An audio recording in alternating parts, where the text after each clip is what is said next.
Kinwestiyon po ni Senador Dante Marcoleta ang pamumuno ni Senador Pampilo Ping Lacson sa Blue Ribbon Committee dahil sa pagkakaantala at tila pagilihis ng investigasyon sa anomalya ng flood control projects.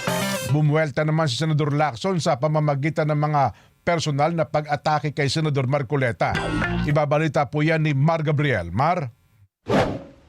Hanggang kailan po itong tahasang pagharang sa katotohanan, Ginoong Pangulo?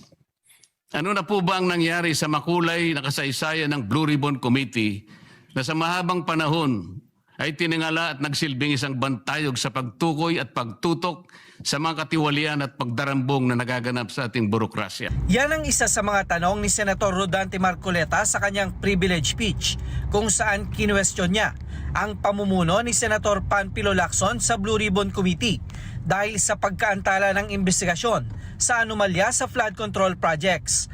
Ayon kay Senator Marcoleta, 7 buwan na mula nang simula ng BRC ang investigasyon pero hanggang sa ngayon wala pa ring natutukoy na mga malalaking personalidad na dapat managot sa malawakang korupsyon. Sabi ni Marcoleta, kapansin-pansin na nahihinto at nalilihis ang direksyon ng investigasyon tuwing nababanggit ang pangalan ng matataas na opisyal, kabilang si dating House Speaker Martin Romualdez at Pangulong Ferdinand Marcos Jr. Hindi rin daw ipinatatawag sa investigasyon ang mga personalidad na nabanggit ng ilang resource person gaya ni na Yusek Jojo Cadiz, Yusek Adrian Bersamin at dating Executive Secretary Lucas Bersamin na maaari daw direktang mag-ugnay sa matataas na opisyal. Ang dami pong dapat inimbitahan upang linawin at maimbestigahan ang bagay na ito. Sa Yusek Jojo Cadiz at ang kanyang driver, ang mga opisyalis ng korporasyon na may-ari raw ng bahay, si Nelson Go na dami raw ni Martin Romualdez sa nasabing korporasyon, ang security agency na bantay sa nasabing lugar upang makuha ang logbook ng pagpasok at paglabas ng mga sasakyan noong December 2 at December 5, 2025, o kaya ang CCTV footages para makilalang ganap ang mga sasakyan at drivers. Binaliwala rin daw ang testimonya ng 18 dating mga sundalo na naging tauhan ni former Congressman Zaldico na umamin na nautusan silang maghatid ng male-maletang pera sa ilang personalidad kabilang sa bahay ni Pangulong Marcos sa Ilocos Norte.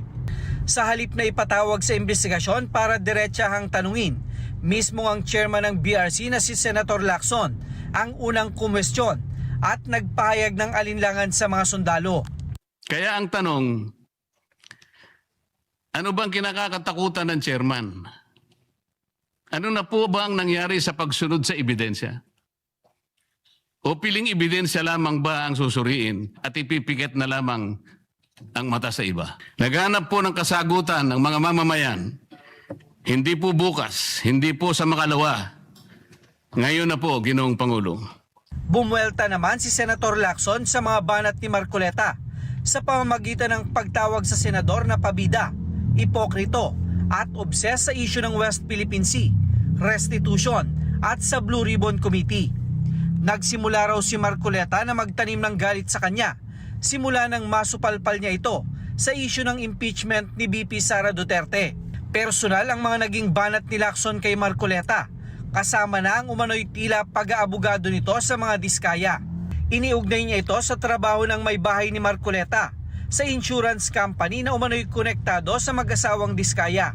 Inungkat niya rin ang umano'y hindi pagdideklara ni Marcoleta sa pangalan ng kanyang mga campaign contributor sa kanyang sose na isinumite sa COMELEC. But when he was issued a show cause order by the COMELEC, he tried to backtrack on his arguments by saying that he received those contributions when he was not yet a candidate. Pero nakakatawa, Mr. President, wala nang mas lilinaw pa sa sariling pag-amin ni Senator Marcoleta. Tumanggap siya ng pera para magkaroon siya ng utang na loob sa mga taong yon. Isang maliwanag na admission against interest, ang sabi nga ng mga abogado, na dahil dito ay shoot siya sa balde sa kasong indirect bribery under Article 211 ng Revised Penal Code dahil member siya ng House of Representatives ng panahon na yon.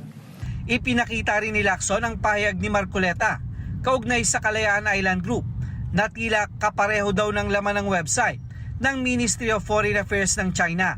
Sa interpelasyon ni Marcoleta, iginiit nito na hindi sinagot ni Lacson punto por punto ang kanyang mga tanong sa privilege speech.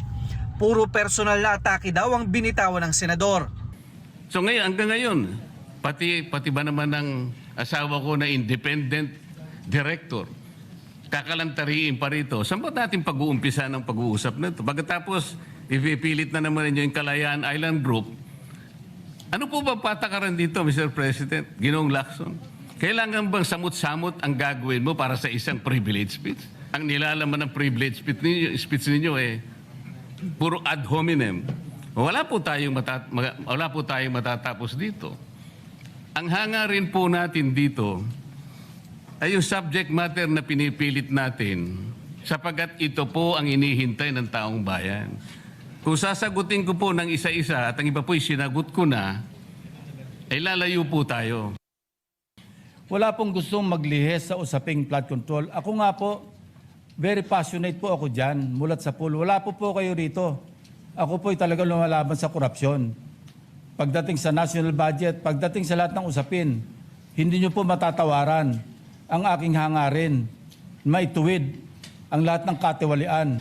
Kung meron po siya maipakita sa akin doon sa committee report o doon sa TSN, doon sa minutes ng pagdinig na nabanggit ang pangalan ni Undersecretary Bersamin, bukas na bukas din po o bigyan natin 3-day notice rule.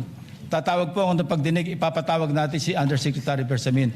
Samantala, agad namang sinuspinde ni Senate President Vicente Soto III ang kanilang sesyon nang mapunta na sa ibang topic ang debate ng dalawang senador.